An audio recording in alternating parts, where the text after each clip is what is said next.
Hello everybody and welcome back to another episode of UpGrade with Maria Kay, the podcast where your success, freedom and happiness get a weekly boost. A warm welcome to you guys. Congratulations once again. I know your life is busy, I know things get in the way, but you've taken this time out again for you to ensure that your life continues to elevate rather than stay stagnant. So a big pat on the back for you. If you haven't yet connected with us on Facebook, simply go over to UpGrade with Maria Kay, knock on the door and we will let you in. And in there we have daily fun, people are posting, people are getting advice. And you know what, if you've got any specific topic that you would like me to cover, post it and I will do my very best to do so. I'm excited today because we have an amazing guest. We have Christina Christou on the line, and she is an author. She's the author of Right Therapy, an amazing book. Go and find it and read it. She's also a holistic life mentor. Christina, welcome. Well, hello, Maria. Thank you for inviting me. It's a pleasure, and I'm so excited to get started and for you to share with our listeners today your magic. So let's start by you just giving us a brief overview of what's your passion. What are you passionate about, Christina? I'm passionate about helping people create the life they really want. Before you can do that, you need to be aware. You have to become aware of what those hurts really are. Yeah. So you're saying that the past have the ability to slow us down if we don't get to grips with it. Definitely, because it seeps into our lives in different ways, maybe sometimes through arguments with people, which really are reflections of how we really feel inside. So, yes, it's becoming more aware of also the symbolism of what people, relationships, even household equipment going wrong, it all builds up to what's going on inside. It's reflecting how we really feel inside. Oh, I agree totally. I always say that if you want to know what's on the inside, just look around on the outside. But I guess what you're saying is it's the most important thing is to be aware and to try and really gain a deeper understanding of what's going on around you. Okay, so how would you help somebody achieve that? What's the process that you tend to take someone through when you're working with them? Okay, well, through my own personal experience, I've found that writing, journaling, helps connect the mind with the heart. Trauma is stored in the emotional center of our brain. So the process of writing really connects with that part. And as you write, you release the things that are really hurting you. So through my book, Right Therapy, I've devised some exercises where you can use to just release all whatever's bothering you, later on going back and having a look what's been written and taking it from there. So pouring out onto the page what's inside of you can raise the level of awareness so much so that it brings instant clarity. Is that what you're saying? Yes, it's sometimes our mind is so full, so cluttered of things, of lists, what to do, or things that happened the day before, or even things that distant memories. So sometimes the process of writing actually clarifies what is really going on. I mean, especially if you start to write and edit it and you just write and write and write, you'll be amazed what comes out. And it really helps you to understand what's happening up there. Yes, writing is a tool that I always ensure that my clients and students are getting into journaling. Talk a little bit about the journal. Do you have any tips and any bits of advice to create the ideal journal? I know that I take my clients and students through a process of making sure they're purchasing a journal that they really love, or maybe decorating it. What advice do you have around that? to entice somebody into, taking this up as on a regular basis? Okay.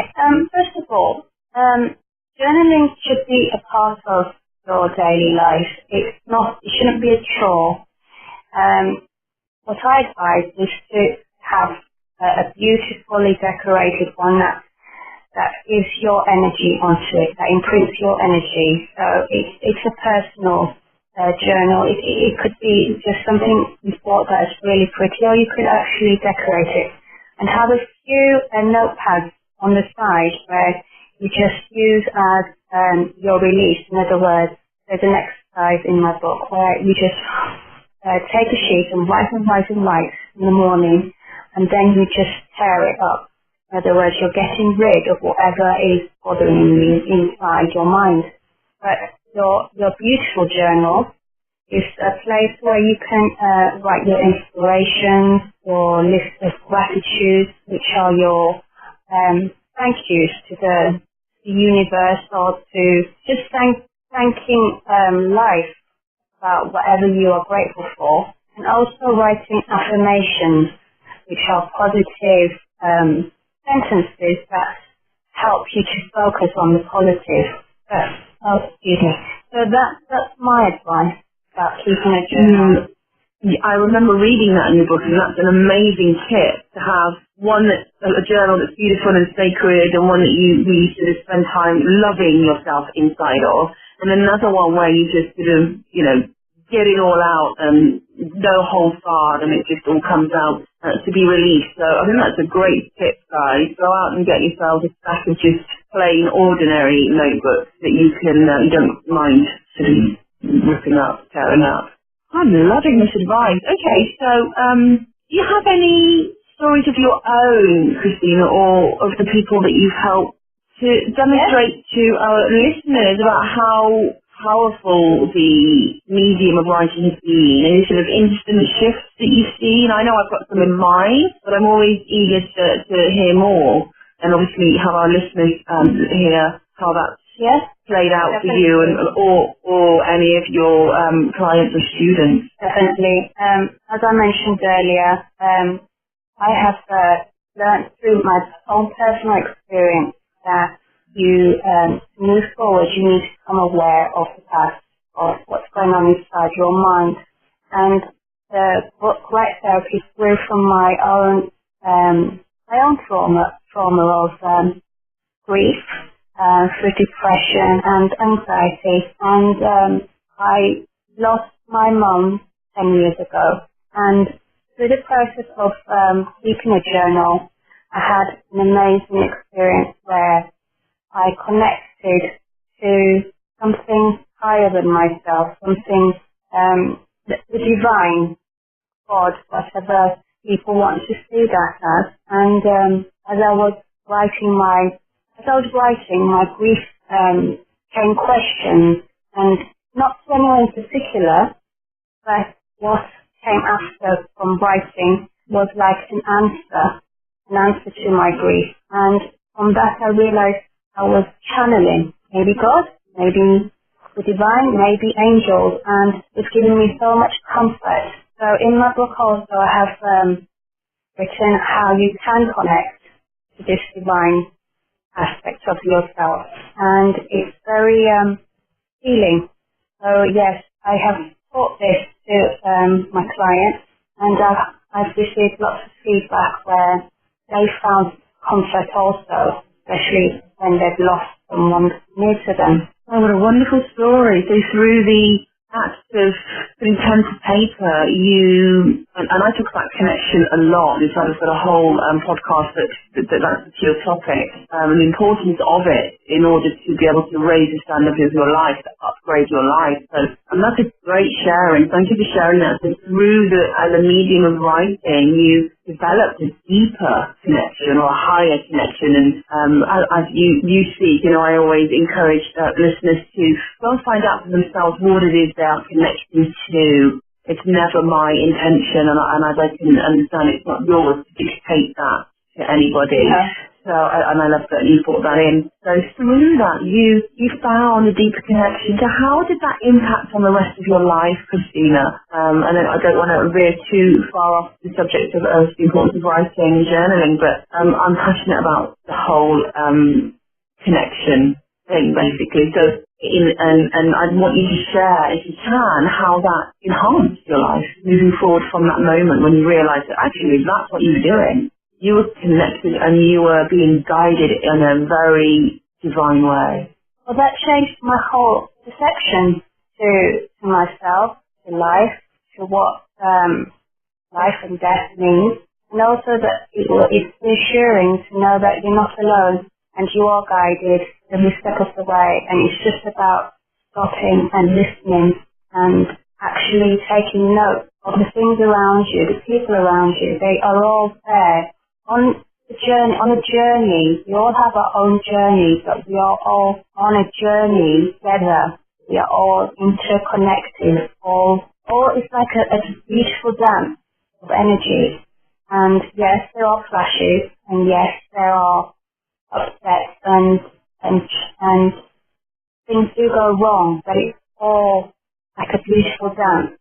And if we stop and take note, we can use it to our advantage and to help others to understand how this process of life really works. Awesome stuff.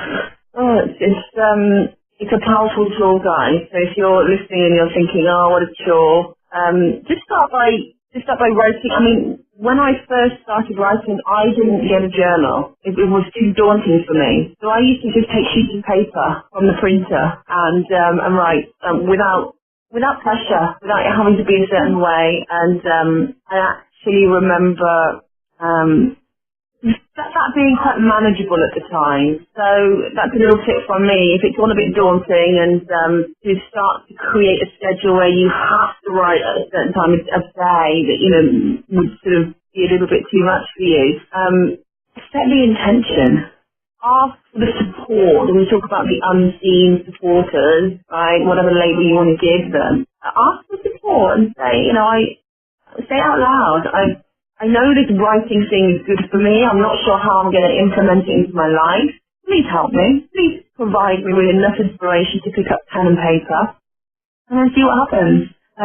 Or another great tip is to put a piece of paper or some paper next to your bed or at the kitchen table, right, wherever you frequent throughout the day. And these days, another tip is, these days we all carry our smartphones around with us, and I know, Christina, you wouldn't say that this isn't ideal, but again, it's a starting point, in my opinion, is that if you're on the train or on the bus or waiting for an appointment, is to, pull out your smartphone and start writing in the notes section.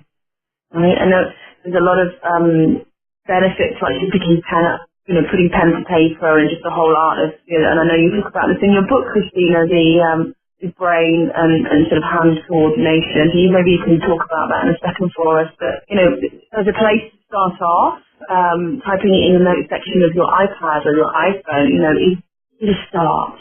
What would you say to that, Christina? Definitely. Yeah. And, okay, my book, it does talk about the brain-hand connection, but it's more than that. It's about connecting with that side of yourself.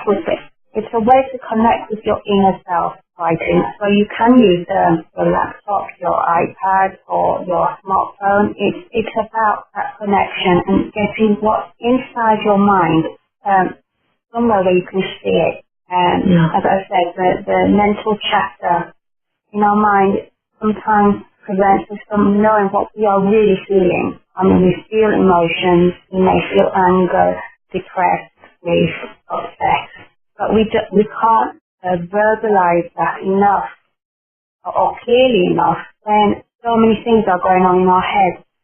So yes, taking your smartphone is ideal, of course, writing the notes down.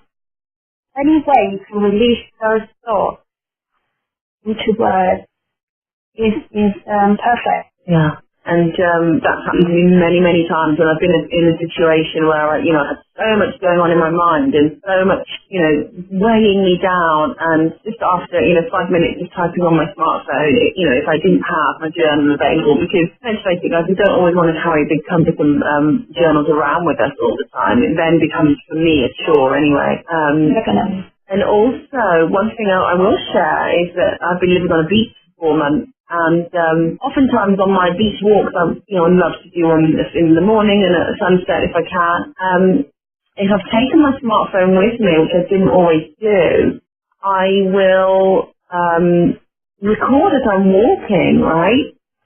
And I don't know about you guys, but getting so inspired and getting you to a place where you click into that connected place when you're out in nature, when you're moving your body, right? And walking is a great modality for that. And just to be able to verbalize it, as you said, Christina, as long as the words are coming out, as long as whatever's in the mind is coming out.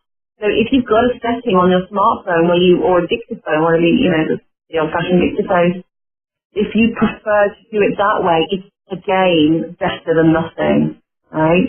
Definitely. And it helped me, immensely. In fact, I had some of my best inspirational ideas for ways that I can continue to help you guys in the future come out when I'm beach walking with my smartphone. So, Christina, could you now share a little bit about how you guide people, say, from a place of confusion or depression? You talked about grief as well. Have you got, say, an exercise or a quick activity that we can do right now that won't, that people listening will be able to carry out and feel instantly better or instantly clearer, let's say? Is there anything that you can take us through? Okay. Well, the best way to connect to your heart, to get mind and heart connected, is by placing your left hand on your heart and your right hand on your forehead, and just breathing gently and really connect to your soul. That in between breath is where soul resides. So breathing in gently and breathing out, and just that pause. As those pauses build, you'll feel this peace flow, and in those pauses, you'll get your inspirations. You may not understand them right away, but that's where your inner self is, and that's what I do whenever I feel too distracted or too overpowered by too much going on. Just remove myself. Only takes a few moments. You don't necessarily have to put your hands in those places, but if you can, it's ideal. It just brings you back to center.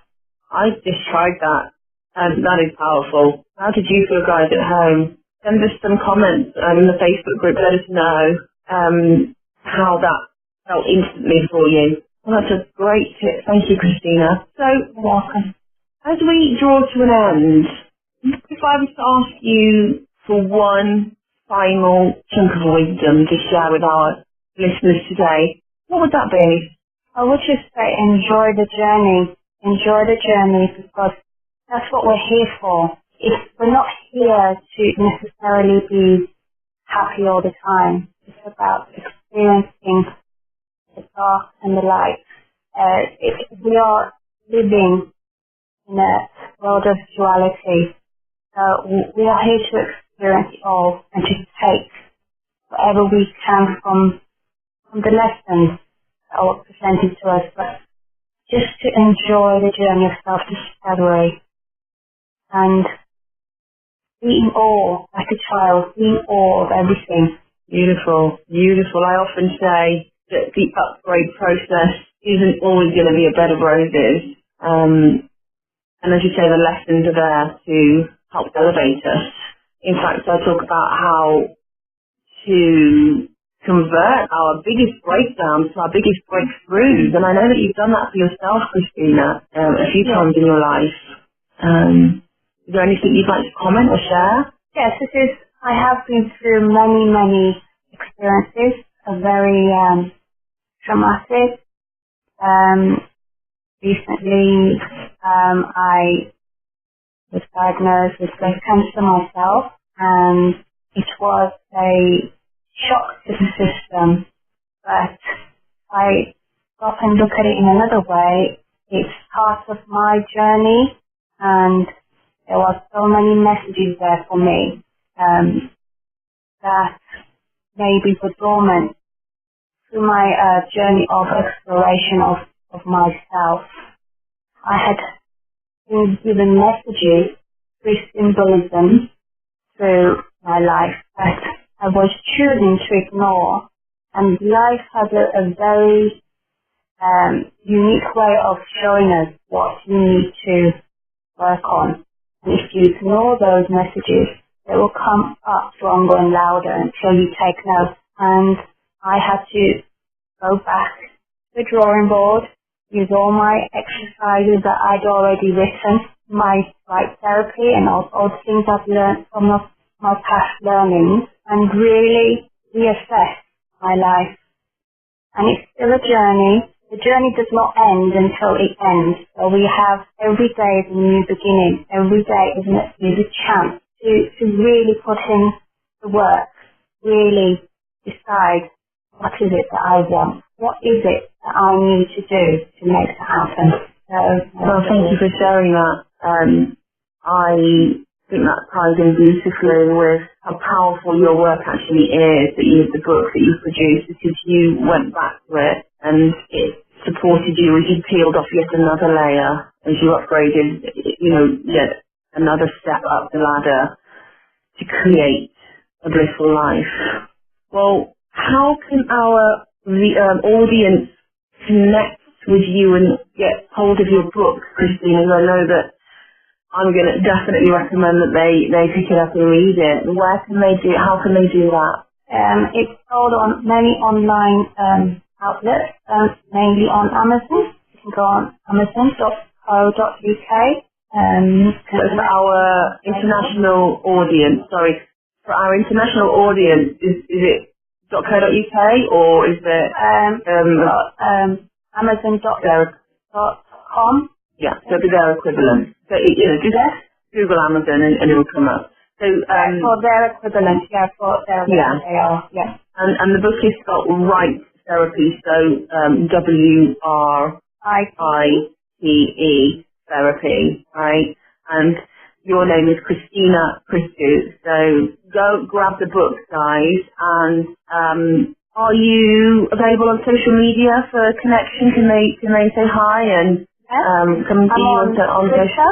On Twitter and Facebook. On Twitter, I'm on Right Therapy. I will have to get back to you, Maria, on that. I can't remember what. Yes, if they just search Christina Christou, then you'll be able to put them in the right direction for all the juicy stuff and content that you share. Awesome. So, guys, lots to process there.